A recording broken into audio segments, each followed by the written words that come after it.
Good afternoon. Today's shir is Refuah Shalema for Yehuda Chaim and Esther. Sarah, Refuah Shalema. Lahavdil ben Chaim, L'Chaim. William and Helen, Rochel Bas Yosef. David ben Abraham. Tzvi Dav ben Chaim Pesach. Fred ben Richard. Yitzchak ben Sarah. Devorah Bas Yitzchak. Abraham ben Mordechai David. Reuben ben Shmuel. Shimon ben Rachel v'Yosef HaKohen. Shoshana Bas Halchanan. Yeshua ben Shmuel. Chana Golda Bas Yisrael. Chaim ben Fega. Yaakov ben Yitzchak. Mordechai Netzach ben Rivka. Rachel Bas Yosef. Eliezer ben Yaakov. Chaim ben Gedalia. Zalman Lei ben Moshe. Chaim Eliyahu ben Yosef Moshe. Amichai ben Yaakov. Gedalia ben Tzvi Ruvain. Leila Nishmatam. Parshat Shemini is always read. The Parsha after Pesach. What connects the Parsha to the Haftorah, in the Parsha, at the height of the joy of the Chanukas HaMishkan, a tragedy strikes. Aaron, his two sons, die. And here in the Haftorah, King David is taking the ark to Jerusalem. The height of joy, also a tragedy strikes. So if you look at Samuel 2, chapter 6, what happened? King David is transporting the ark. And chapter 2, Pasuk 6, verse 6. They came to a certain threshing floor. Uzzah stretched out his hand to the ark of God, and he grabbed it because what? The oxen stumbled, and what happened? God became angry and struck him dead. Right? You have that? Yes. So King David, at the height of joy, just like in Chanukas HaMishkan, the height of joy, Aaron's two sons, a tragedy occurred. Here also, the height of joy, they're bringing the ark, Avi, to the Yerushalayim, and King David and the people are rejoicing, and all of a sudden, out of the clear blue, what happens? Tragedy strikes. Now, what's the message for us? Sudden death. That's the connection? So they weren't supposed to bring the ark? Yes, but the problem was Uzzah stretched out his hand. Who was he? Uzzah was the one that the ark was by him. Now, it's amazing. His father's called Avi Nadav. Do you see Pasuk 3? His father's called Avi Nadav. And in the Parsha, you have Nadav v'Avihu. Nadav v'Avihu. Right? So a tragedy strikes Nadav v'Avihu, and a tragedy strikes the family of Avi Nadav. The sons of Aaron supposedly did something wrong. Right. What did he do wrong? We'll talk about it. What did he do wrong? And more important, what's the message for us? So let's look at, first of all, back up, Pasuk 3. They made the ark of God ride El Agala Chadasha. You see that, David? Why is that important? Verse 3. They put the ark on Agala Chadasha. What does that mean? A new cart. Now, surely, why should I care? It was a new cart. It was an old cart. Avram, what difference does it make? In Pasuk 3, in the Haftorah of Shemini, they put the ark of God, El Agala Chadasha. Why is that important? It was a new cart. Well, first of all, it's against the Torah. The Torah says in Bamidbar that the ark can only be carried on the shoulder of Levites. Yiddish Avital? So here they want to change the religion. Instead of putting it on the shoulder of Levites, they put it what? Agala Chadasha. So why tell me, Tanakh is not a history book. Tanakh is God's GPS. Can't substitute. Beautiful, David. You're ahead of me. GPS. They tried to change the service. Agala Chadasha. Yes, the Torah says that what? That it should be carried on the shoulder of Levites. But no, we're going to improvise. We're going to get a new Cadillac to transport it. Instead of carrying the Levites, we'll put it on a new what? Lincoln Continental. That's changing the service. And later on, Pasuk 6, they came to the threshing floor of Nachon. Uzzah stretched out his ark against the what? His hand, slicha, and the ark of God. Because the oxen stumbled. What does the English say? The oxen slipped? The ox slipped? Shifted. Tripped, stumbled. No coincidence. What's the message here? We know the Torah is not. By Hashem. The Torah is not history. The Torah is GPS. Says the great Rav Soloveitchik, something incredible, which connects this to the Haftorah, to the Parshat. When people slip and fail to keep the Torah, the oxen slipped. That's a symbol. People slip, they stumble, they fail to keep the Torah. Don't make any new changes. See, agala chadasha, see the key word? Don't put your hand against the Torah to make it more palatable or more fashionable. You hear the great Baal Soloveitchik, what the message is over here? They think that if a people slip and fail, and they fail to keep the Torah, so perhaps we can make changes. Stretched out his hand against the Torah to make it more fashionable. You're playing with fire. You hear the great Rav Soloveitchik, what he said on this? That's the message for us. So even though you have noble intentions, but the road to hell is paved with noble intentions. So they put in a Agala Chadasha, they wanted to change the religion, make it more fashionable, and Uzzah stretched out his hand against the ark, which represents what, Avi? The Torah. So just because people are slipping and failing to keep the Torah, don't make new changes, says Rav Soloveitchik. Don't put your hand against the Torah to make it more fashionable. You're playing with fire. That's the message for us. That's the message for us. And see how it connects to what? To the Parshat, to Parshat Shemini. You look at Leviticus 9, Pasuk 1. Go back in the books, Vayikra Tes, Parshat Shemini, Vayikra Tes, Parshat Shemini, Pasuk Aleph, Vehi Yom HaShmini. It was on the 8th day. On the 8th day of what? Now, this Parsha is always read when? Shvi Shal Pesach. What's the connection between the last day of Pesach and Parsha Shemini Avraham that they always go together? Well, on Pesach we had a seder. Didn't we have a seder? The seder represents the cycle of life. Life is like a seder, bittersweet. You have bitter mortar, you have salty tears, but you also have sweet wine and a festive meal, all mixed up together. That's life. Riding high in April, shot down in May. So the height of joy, Aaron is celebrating. He's going to be the big kahuna. Can you imagine how happy he was that day? Where his sons and himself are going to be the big kahuna in the Mishkan. At the height of joy comes what? Sudden death. Tragedy. His two sons are dead. That's the seder of life. That's why this Parsha, Dr. Abramson's always read after Pesach. Life represents the seder, or the seder is a symbol of life. It's bittersweet. You have the bitter herbs, Avi, and the salty tears, together with the sweet wine and the festive meal. It's all mixed up. That's life.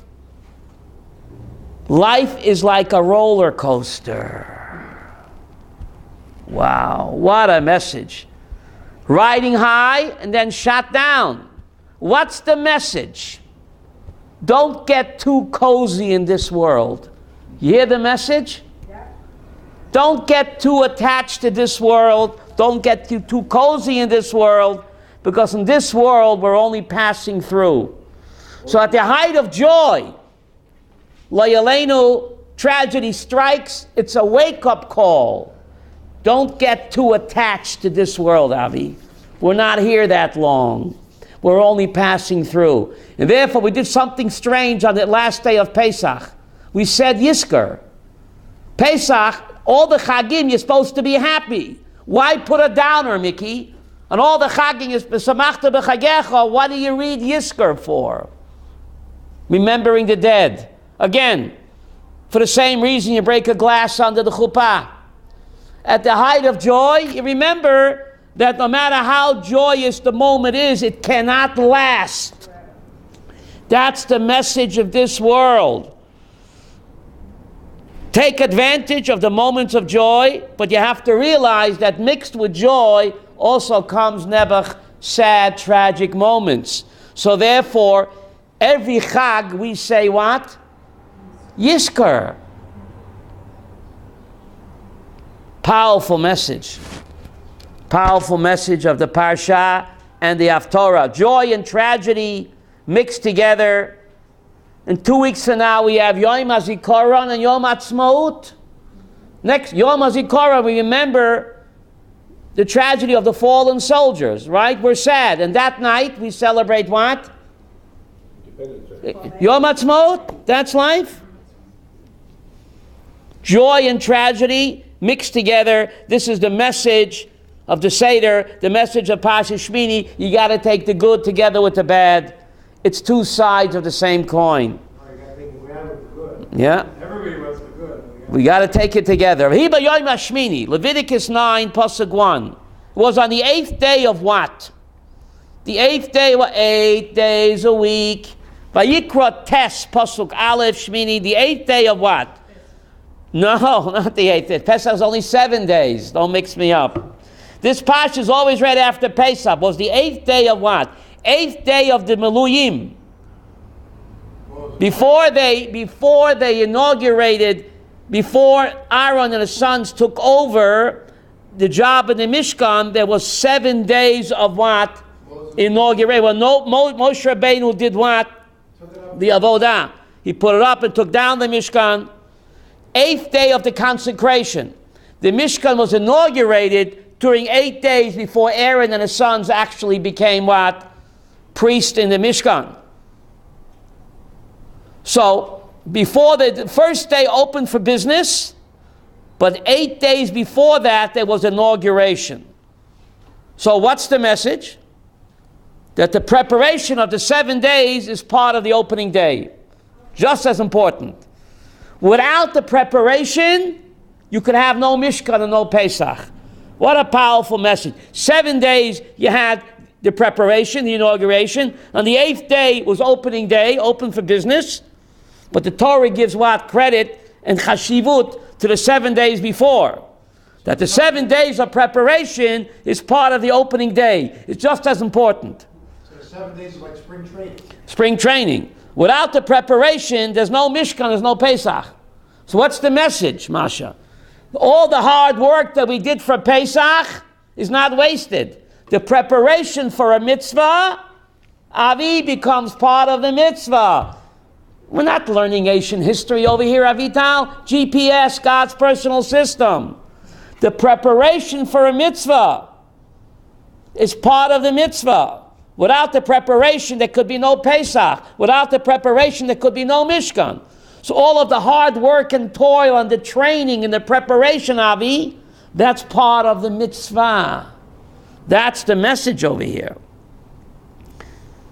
Now, so opening day, the first day open for business, the Mishkan. What does the Torah say to Aaron? Kach lecha egel. Take a golden calf. Take a calf. Mash, isn't that strange? Take a calf. The grand opening, Aaron is supposed to take a calf to inaugurate the Mishkan, to open for business. Says Rashi, why? To teach that what? That this calf, he gets a kapara from, who built the golden calf? Aaron. So by bringing this calf on opening day, HaKadosh Baruch Hu gives him what? A kapara for the egel that he made.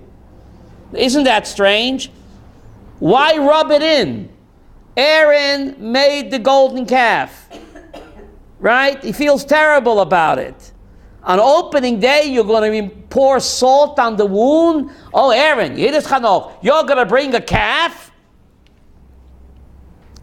That's going to be a kapara for what? For the golden calf that you build. Why now at the grand opening, Avram? The first day the Mishkan is open for business. What do you want to rub it in? Aaron knows he built a golden calf. He feels terrible about it. Why do you want to rub his nose in it, David? What's the message? There's a positive message for us that Hashem says, no matter how sinful you are, I still love you and I desire a relationship with you. So Dafka on opening day, the first day the Mishkan was open for business, the big kahuna has to bring not what? A pigeon or a chicken, but Dafka a calf. He built a golden calf, a terrible sin. God says, despite your sin, I still love you and I desire a relationship with you, no matter what you did. Powerful message. That through this Egel, HaKadosh Baruch Hu forgives him for the sin of what? Of the golden calf that he built. Right? It can't get forgiven. Right. No matter whatever you've done, you can always do tshuva. You can always do tshuva. So at the height of joy, Aaron's 2 sons are struck dead. What did they do? They wanted to change the religion. If you look at chapter 10, Pasuk 1, what does it say, Yehuda? Chapter 10, Pasuk 1 in Shemini. The sons of Aaron and Nadab and Abihu each took his fire pan, and they put fire in them and placed incense upon it. Brought before Hashem an alien fire that he had not commanded. Alien, it came from outer space. Eish Zara, Avodah Zara, even though they meant well. They went into the Holy of Holies burning incense. They're not allowed to do that. Only the Kohen Gadol on Yom Kippur, David, can do that. But they figured, what, if it's good for Yom Kippur, it's good every day of the week. So even though they meant well, that's called Eish Zara. When you think you know better than God, that's Avodah Zara. You worshiping your intellect. The Aaron's sons were guilty of that. Uzzah in the Haftorah, they put it al Chadasha. They want to change the innovation in the Torah. That's playing with fire. Even though you mean well, you see people are failing and they can't live up to the standards of the Torah. So what do you want to do, Abraham? You want to change the rules of the Torah. That's fatal. Fatal mistake. What a powerful message. So Aaron's 2 sons are struck dead. What's Aaron's reaction? Chapter 10, verse 3. What's Aaron's reaction? Vayidom Aaron. You see that, Avital? Vayidom, the English word dumb, comes from the Hebrew Vayidom. Dumb in English, not the slang English. The Webster's Dictionary, dumb means can't speak. The English word dumb comes from Vayidom Aaron. Aaron remained dumb, silent. Perhaps that's where the moment of silence comes from, Chanoch. When we honor the dead, the moment of silence, perhaps it comes from, this is the way Aaron reacted, a moment of silence. So how did Aaron react to the tragedy? By remaining silent. How does King David react to the tragedy in the Haftorah? David has another reaction at all. You go back to the Haftorah, David's reaction was different. In Samuel 2, Pasuk 6, verse 8, Vayichal David.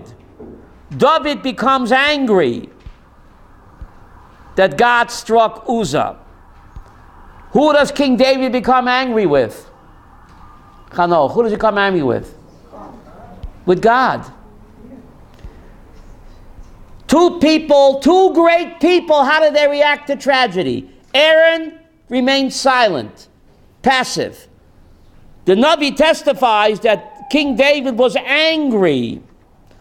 Unlike Aaron, who remained silent, King David was angry and upset with God. Isn't that incredible? And the Tanakh tells us about it. Tanakh tells us about it. It's incredible. So which reaction is correct? Aaron's reaction or David's reaction to tragedy? Yehuda, which is correct? Both. It depends on the person. Rav Soloveitchik says something incredible. And Onan, someone lost one of his 7 relatives. He's called an Onan. On the day of death, between death and burial, the relative is not allowed to do any mitzvot. Do you know that? He's not allowed to do any mitzvot on the day of death until burial. The Onan. Why? So normally you would say, Osik b'mitzvah potter min ha-mitzvah. He's occupied with burying the dead, so he can't do other mitzvahs. Rav Soloveitchik says, no, even though if he's not occupied. My brother passed away in New York. I wasn't occupied with his burial, and yet I was not allowed to do any mitzvot. I couldn't make a bracha on a glass of water. I couldn't put on tefillin. Why? Says the great Rav Soloveitchik, something incredible. And Avel is upset and angry. He's upset and angry. Against whom? God. God says, I understand how you feel. Don't do any mitzvot now, because you won't mean it anyway. You're the great Rav Soloveitchik. It's okay to be angry with God. That means you believe in Him. Otherwise, if you don't believe in Him, who are you angry at? So King David's reaction, even though it was not like Aaron's reaction, was still what? A proper reaction, says the great Rav Soloveitchik, and therefore an Onan, Loyalain, was someone who lost one of his 7 relatives on the day of death until burial, is not allowed to do any positive mitzvahs. Hashem gives the Ovel the time to be angry. And therefore Hashem says, I understand how you feel, and I release you from what? Doing mitzvot. And Aaron went ahead and did mitzvot. What? So the Kohen Gadol is different. You're right, Masha. Everybody else is released from it except the Kohen Gadol. The Kohen Gadol, he, on such a high level, he knows, he feels whatever God does is for the best. So the Kohen Gadol, Aaron's reaction was Vayidom. On his level, he understood that what? Hakol l'tova, even though we don't understand it. So the Kohen Gadol, he's not released from doing mitzvot, because he's on such a high spiritual level, Abraham, that he can relate to whatever God does is what? For the best, even though we can't understand it. But he's the Yochid, he's the individual. The Kohen Gadol is the only one that is not released from doing mitzvot. But nobody else is on that level. Other people, Le'alenu, a tragedy strikes, Le'alenu, you're upset, you're angry. Hashem says, I know how you feel. I can accept it, and therefore do not do any mitzvot on that day. Kohen Gadol is the exception to the rule. Now, 2 sons die.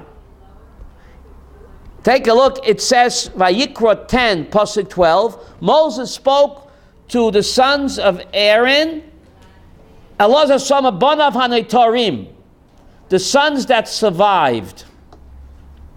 What do you mean the sons that survived? Very funny language. Right? The sons that survived. How do English translate that? His remaining sons. His remaining sons. Now I know how to count. I know if he had 4 sons, 2 are dead, 2 remain. So why did the Torah have to add remaining sons? You see that? In Vayikra 10, right? Pasuk 12. So Rashi says that they remained, that even they were also under what? The sentence of death. Because they participated with the Chet HaEgel. But Moshe Rabbeinu's prayer was able to what? To save them. Was able to save them. So we don't know. Sometimes we pray and we think that what? That God doesn't answer us. Who knew that all 4 sons had to die? They were all guilty of the Chet HaEgel. We don't understand God's cheshbonot. We don't understand God's cheshbonot. A crying child begs his mother for chocolate. and the mother has to say what? No. No, it looks like the mother's being cruel. But the child can't take milk. It's fatal for him. Who knows? In Beitar, in the Haredi yeshiva a few years ago, a teacher gave a crying child milk chocolate. And the child, Le'aleinu, died. Yeah. Some people are allergic to milk. So we don't know. Father knows best. It looks like God doesn't answer our prayers, but every prayer gets answered. But sometimes a parent has to say no. No is also an answer. Every prayer gets an answer. But Father knows best. Sometimes the parent has to say, no, I can't give you that chocolate, even though you want it. For you, it might be fatal, lo yaleinu. That's pretty amazing. The parent looks cruel, but actually he knows that his child cannot take the goodie that he wants. So Kodesh Baruch Hu knows what we need and knows what we want. Father knows best. Father knows best. We don't understand God's cheshbonot. But we trust in Him. Like a loving parent means only what's good for the child. The same thing Kodesh Baruch Hu. Now here the Torah talks about the dietary laws, Avi. The dietary laws. Kosher, you are what you eat. Now, why does the Torah put the kosher laws, David, in the same parsha with the tragedy of Nadav and Avihu? We know when the two parshas in the Torah, David, next door, there has to be a connection. What is the tragedy of Nadav and Avihu doing right next to the parsha of the kosher dietary laws? They were eating. What? They were eating. No, they weren't eating. They were changing the service. But for changing the service, that's a heavenly death penalty? Couldn't God figure out a more lenient punishment? The dietary laws. I can only eat an animal that has certain simanim. If it doesn't have the simanim, I can't eat it. What difference does it make? J.C. Penney said, it's not important what goes into your mouth, it's important what comes out of your mouth. But Judaism believes it's very important also what goes into your mouth. Both ways. Right? But Avram, why should it matter? Only animals with kosher signs you can eat. Other animals that don't have kosher signs, you're not allowed to eat. It's beyond human intellect. Just like the tragedy of Nadav and Avihu. So they did a sin. Couldn't God figure out, Avital, a more lenient punishment? It's the kosher dietary laws. Chukim, we don't know. We don't know God's cheshbonot. That's the message why the Torah puts the tragedy of Nadav and Avihu in the same parsha with the kosher laws. Ultimately, it's all a chok. Avi, how do you say chok in English? It's beyond human understanding. My little pea brain can figure out HaKadosh Baruch Hu's his game plan. As God tells Job, were you around when I created the earth? Were you around when I fashioned the Milky Way? You're trying to figure me out? It's close. It's close to the English word hoax. Right. Where the word hoax came from. Now, one of the birds that's not kosher, very strange. Look at Leviticus 11, Pasuk 19, David. Vayikra 11, Pasuk 19. One of the birds is not kosher. It's called a chasida. A chasida. From the word chusid. Vayikra Yud Aleph, Pasuk Yud Tet. One of the birds that is not kosher is called a chasida. Why is it called a chasida, says Rashi? What is a chassid bird? It wore a shtreimel? The bird wore a shtreimel? Chanoch.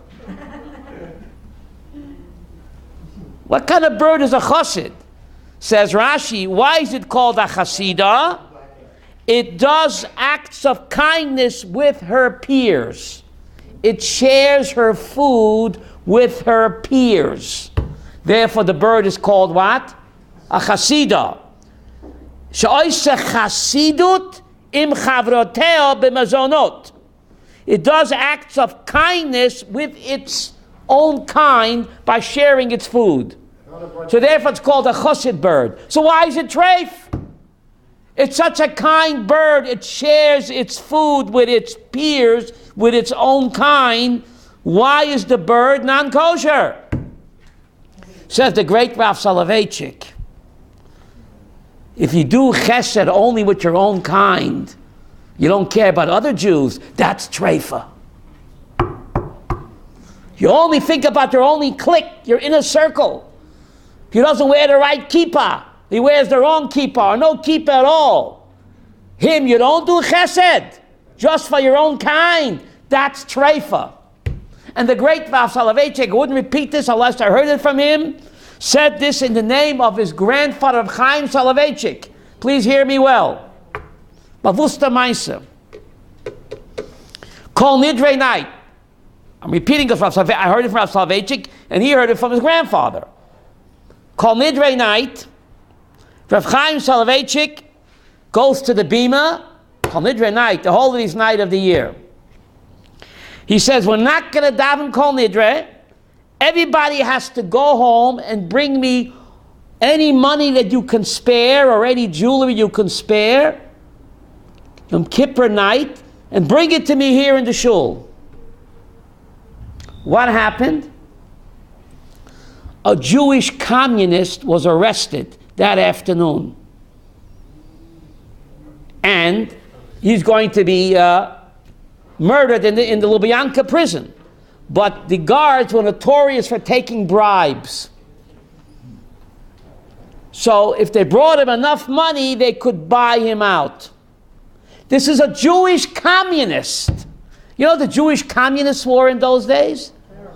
They made J Street look mild. They made BDS, J Street, Jews for Palestine. That's the type of Jew they were. Yet Rav Chaim Soloveitchik on the holiest night of the year said, we're not going to daven Kol Nidre. Pidyon Shvuyin is more important than Yom Kippur. You have to desecrate Yom Kippur. You have to carry your money in the street to me, and I'm going to take the money down to the police station, and I'm going to buy this Jew's freedom, even though he's a Jewish communist, a J Streeter, a Jew for Palestine. I'm not doing chesed only with my own kind, said Rav Soloveitchik. That's treif in Judaism. You have to do acts of chesed to all Jews, even Jews that are what? Not beseder gamur at all. What a powerful message. Pidyon Shvuyin for all Jews. Powerful message. How come the Hasidah carries the baby? What? How come the Hasidah carries the baby? The Hasidah? Yeah, carries the baby into the house. The Hasidah is a stork. Yeah, he carries Right? the baby. Right? But what a powerful message. That even Jews that are, what? Nebuch off the derech. They're still a Jew, and we have to do chesed even for them.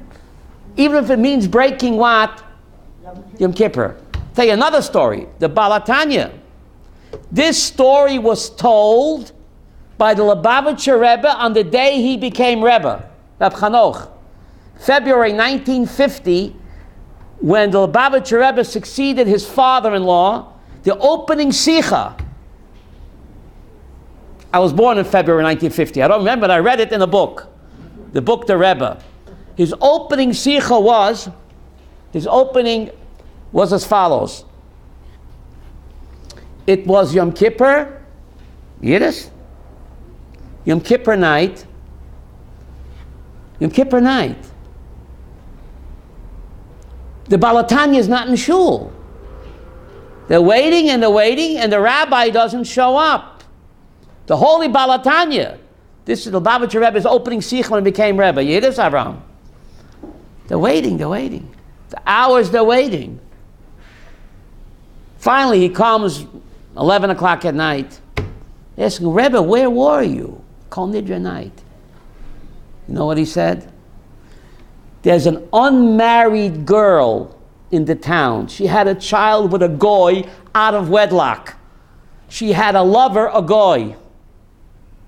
A Yiddish Mädel. Yiddish? She had a lover, a goy, and she gave birth to a child that afternoon, Erev Yom Kippur. Nobody wanted to know from her. Your boyfriend is a goy, you gave birth out of wedlock, a goy is your father. You hear this, David? She gave birth that day. Nobody wanted to care for her.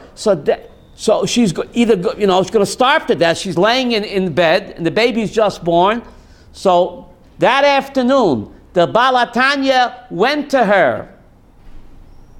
He chopped wood, he cooked the food, he gave her to eat, and it took till late at night Yom Kippur. Breaking Yom Kippur to save the life of an unwed mother with her child, even though she had relations with a goy. Do you hear this, Avi? Lubavitcher Rebbe told this story in his inauguration speech when he became Rebbe in February 1950. Because again, the same idea of Chaim Soloveitchik. We are not a Hasidah. We do chesed for every Jew, even a sinful Jew. But the Baal HaTanya himself didn't send a student. He himself went to break Yom Kippur, to cook food for this woman, so otherwise she would have starved to death and her baby. He himself took care of her. She was a sinner. She had relations with a goy, had a baby out of wedlock. She's still a Yiddish neshama. What a powerful message. We are not a Hasidah that only does chesed im chavroteha. Very powerful message of the Parshat. Now, if you look at the end of the Parshat, Vayikra 11, Pasuk 44. Ki ani Hashem Elokeichem hiskadishtem, v'yitem kedoshim. It seems to be repetitive. Vayikra 11, Pasuk Mem Dalid. Ki ani Hashem Elokeichem hiskadishtem, v'yitem kedoshim. I am Hashem, your God. You shall be holy, you'll be holy. Isn't that redundant? How's the English translate that? Avital, you have that in English? It says, I am Hashem your God, you shall sanctify yourself, and you will be holy, for I am holy. No, it says, V'skadishtem yitem kedoshim. Kani Hashem Elokeichem, vayikra Yud Aleph Mem Dalet. Kani Hashem Elokeichem, I'm Hashem your God. V'hiskadishtem, you shall be holy. V'yitem kedoshim, you shall be holy. David, it sounds to me like it's repetitive. What does your English say? Your English doesn't say it? No, I'm asking David. He has the Birnbaum translation. I don't know. I'm not really. All right, but anyway, what's going on? The Torah. I repeat myself. The Torah never repeats herself. There's exactly 304,805 letters in a Torah scroll. Avital, you don't believe it? You can count. There isn't even one extra letter. So why does the Torah repeat, you shall be holy and you shall be holy? I mean, if you're going to be holy, you'll be holy. What's the message over here? Why do they say you will sanctify yourself? How do you make yourself? V'skadishtem yitem kedoshim. You shall be holy and you shall be holy. The word kadosh means, they translate it differently. What do they say? Holy and said you shall sanctify yourselves and then you will be holy. That's redundant. Sanctify yourself. Sanctity means Kedusha, and Kedusha means sanctity. By observing the Torah, by observing the laws of the Torah, especially the dietary laws, you become holy. But why repeat it twice? You shall be holy. You are what you eat. If you eat kosher, you become kosher. You become sanctified by observing the dietary laws and the rest of the Torah. But my question, Masha, is, why does the Torah repeat herself? The answer is, the Gemara in Psachim and Tainus tells us, a person should always do mitzvahs, afilu shelo lishma. Shematov shelo lishma, ba lishma. Can I fake it till I make it? I don't believe in it. What does it mean? What difference does it make? What I eat, what I don't eat, I keep Shabbos or not. But I do it anyway because I don't want to be an outcast. I want a good shidduch. I don't believe in it. What difference does it make what I put into my mouth? Does God care which day I rest, I don't rest? But I do it because I want a good shidduch. I want my neighbors to like me. Does it have any value? Yes! A person should always do mitzvahs shelo lishma. What does shelo lishma mean? Not for her sake. Who's her? The Shekhinah. Whatever it takes, just do it. Shematoch shelo lishma, ba lishma. If you do mitzvahs, even not for God's sake, you want to keep up with the Schwartzes and the Goldbergs, do it. Because eventually you'll what, David? You'll graduate. How does the Talmud know that? You know, David, every statement in the Talmud has to have a source where? In the Chumash. How does Tainus page 7, Psachim page 50 know, fake it till you make it? How? Every statement in the oral Torah must have a source where? This is the source, Avitel. God promises in Vayikra 11, Pasuk 44, Kani Hashem Elokeichem, V'yiskadishtem. If you go through the motions of being holy, if you keep the mitzvahs even though you don't believe in them, V'yitem Kedoshim, I guarantee you, says God, you'll graduate.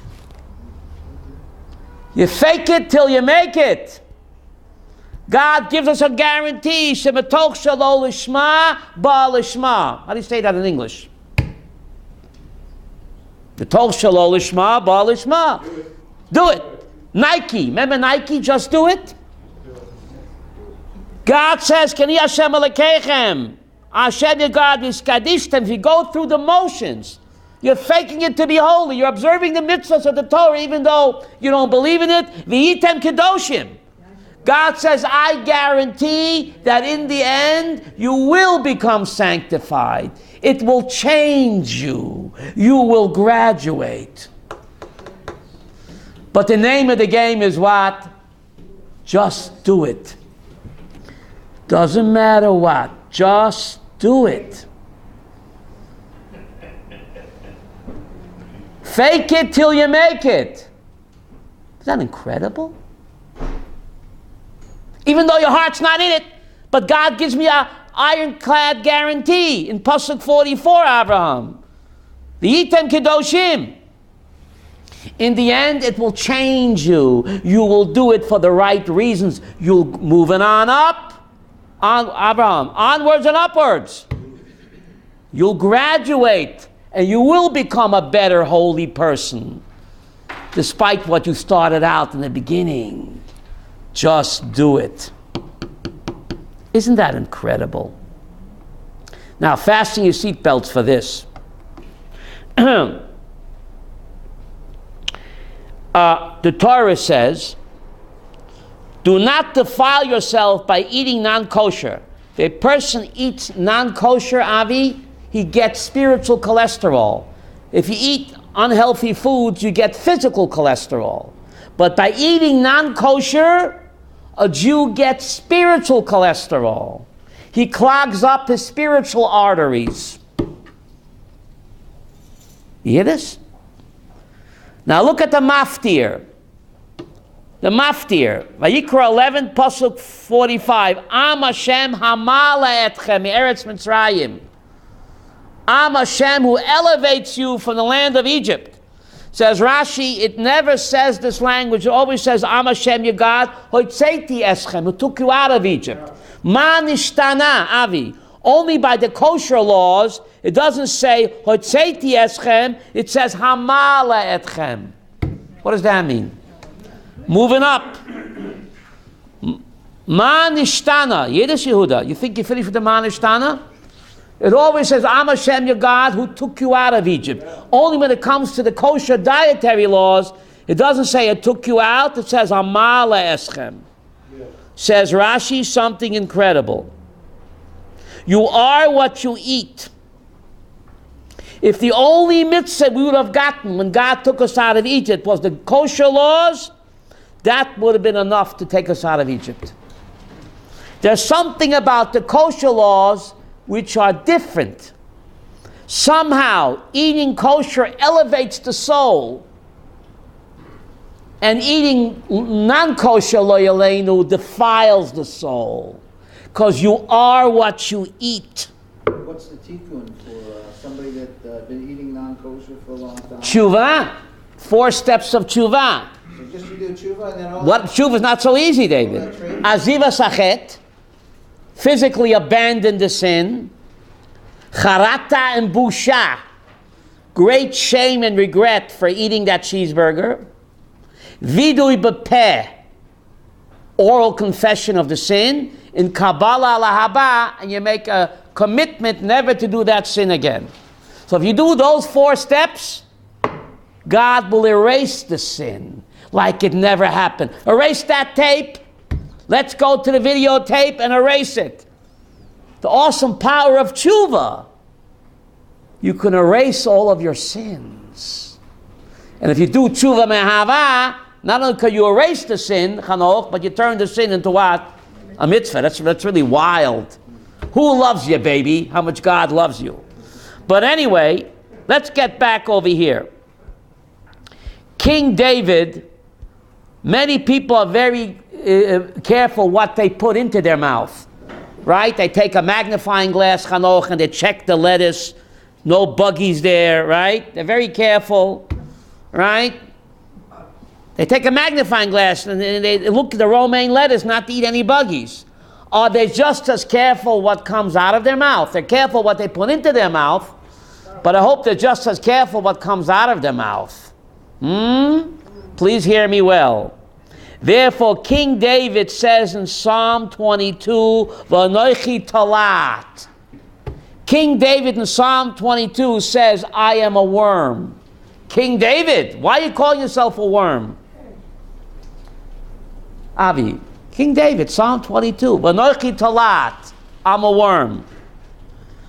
You know when he said that?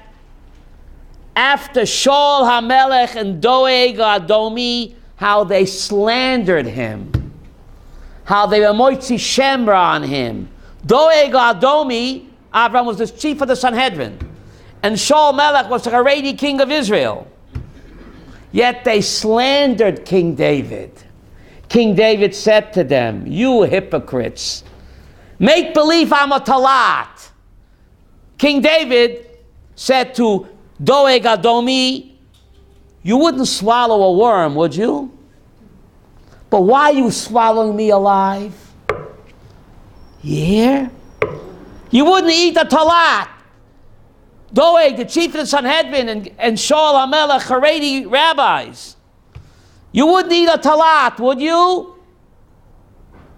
But you're eating me alive, says King David. Killing me softly with words. Killing me softly with words. I think it's called Yehuda character assassination.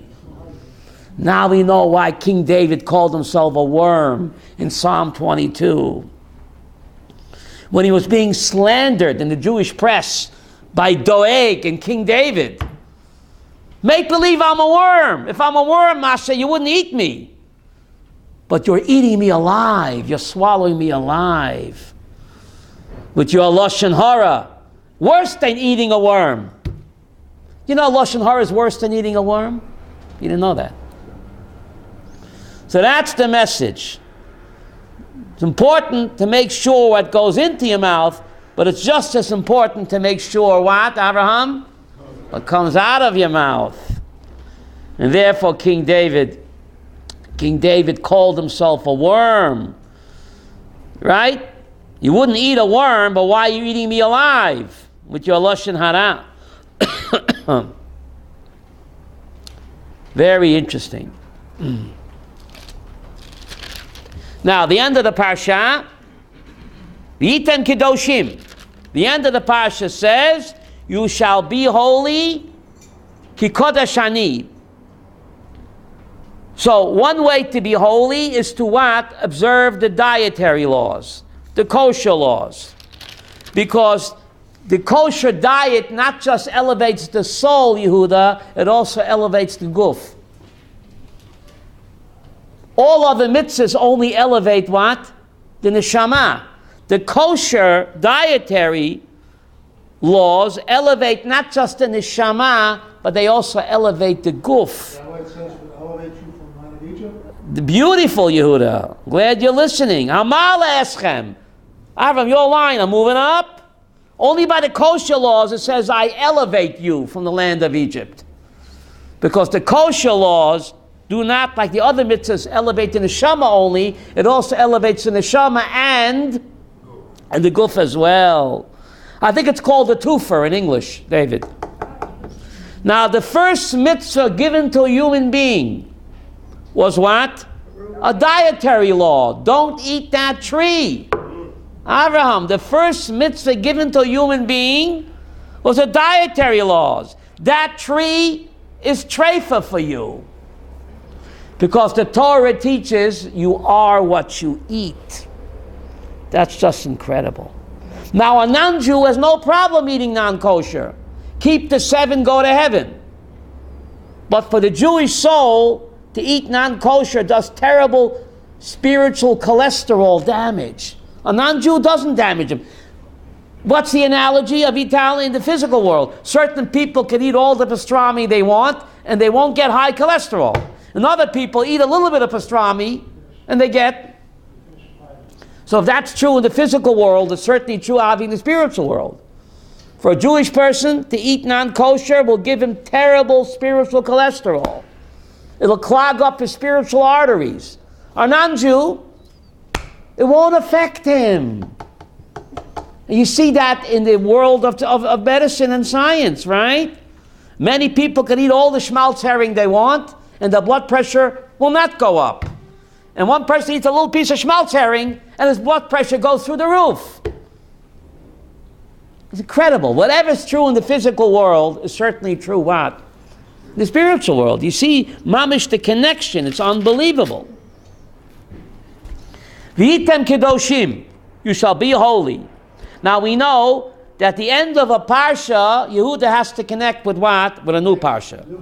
So the parsha ends, you shall be holy. Look how the new parsha begins, David. Tazria. Vayikra 12, pasuk 1 and 2. V'yitem kedoshim. The end of the parsha of Abraham has to connect to the new parsha. What is the end of Shemini? You shall be holy. And Vayikra 12, pasuk 1 and 2. Speak to the Jewish people. A woman who what? Conceives and gives birth. How does a Jew attain Kedusha? By getting married and having a family. Not like the Christians think, become a monk. Celibate.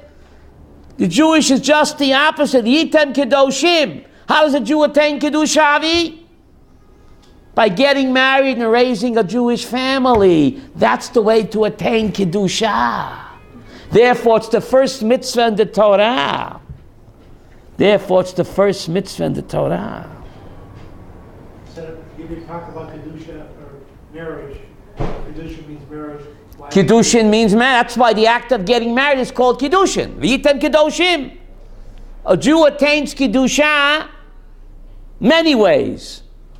But one way is by getting married and raising a Jewish family. That's the Torah connects the end of Shemini with the beginning of Tazria.